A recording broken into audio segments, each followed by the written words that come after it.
In this video, we're going to attempt our second 3D print. Now this is the cone that I created in Blender. So the idea was to start simple and then basically get more advanced. So I wanted to get to grips with Blender. So it was very easy to create a cone as a shape. Plus also I wanted to get some idea of how the cone shape would be printed as you've got the wider base and then graduating up until you get to the very fine point at the top. So I've resized the cone around the same size as the original test cube, and I'll show how that's done separately. So it's on my memory stick, so I'll load the memory stick and then we turn it on at the back.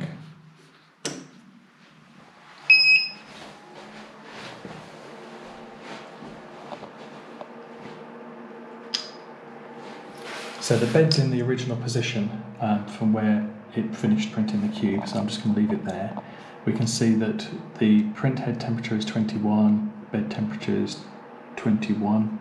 So we're going to go into set and then we're going to go into tools and then we're going to go into heat, and we're going to set the extruder temperature up to 200 degrees. Now on the test cube I set it to 210 just because I thought that was the most appropriate temperature, and one of the things I noticed was that the print head was weeping slightly, and I don't know whether that was because it was slightly too hot. The PLA I'm using recommends somewhere between I think 185 or 195 to 210 or something like that, so 200 sounds about right, and we can see that it's getting up to temperature now very quickly again. And then what we want to do is set the bed temperature as well.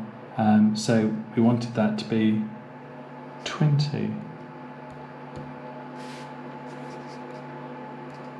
There we go, 20. So with PLA, I don't believe you need a bed temperature or the bed on at all, but I think some people have said you do, so I'll try it and experiment, because that's the whole objective of this exercise anyway, to try things and see how they come out and see how they work. I can start to smell it now, so we can tell that it's heating up, and we can see that the extrude is weeping slightly again there. I'm not quite sure why that is. So it seems to continue to do it. Maybe that's just what it does. But okay, so basically with the we can see that it's 220 the bed, so that's fine, we'll get going. So we click on print, and then it's in the folder 3D Mod UK, so I'm going to keep all my print files, and here we have cone, my very own first project. And then select cone, click on confirm, and off it goes, and I'll record this as a time lapse. Just wait for it to get into position. You can see the weeping print head again.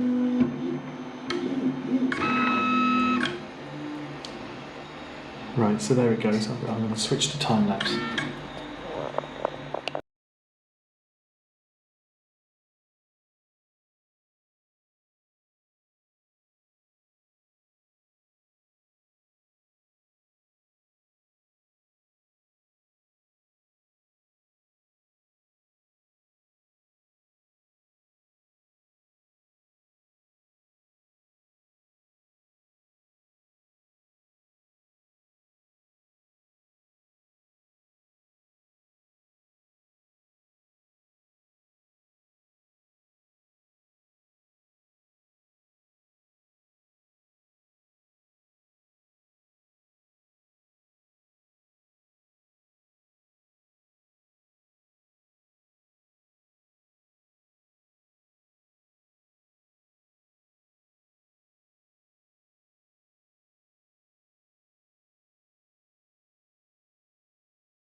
Well, the only thing I can say is, well, I'm not sure what to say really.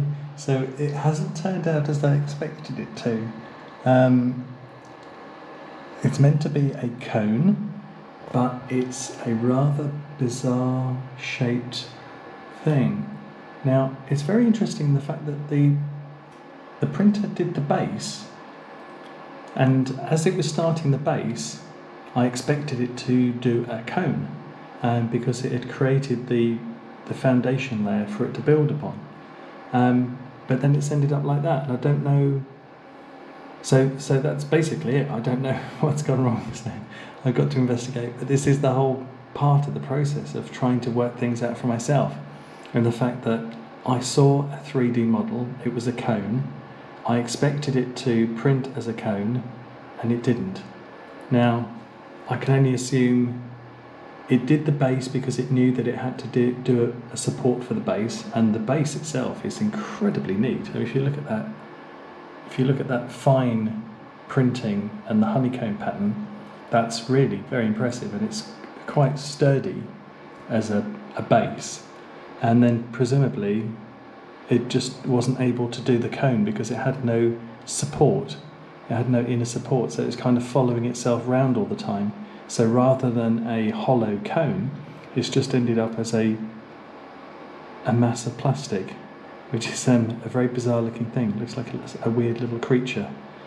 So, very interesting. So now what I'm going to do, which was the whole part of this exercise, is basically to try and find out what went wrong, and then look at, if it is in an internal structure, look at actually giving the model, or in this case the cone, a structure to build around.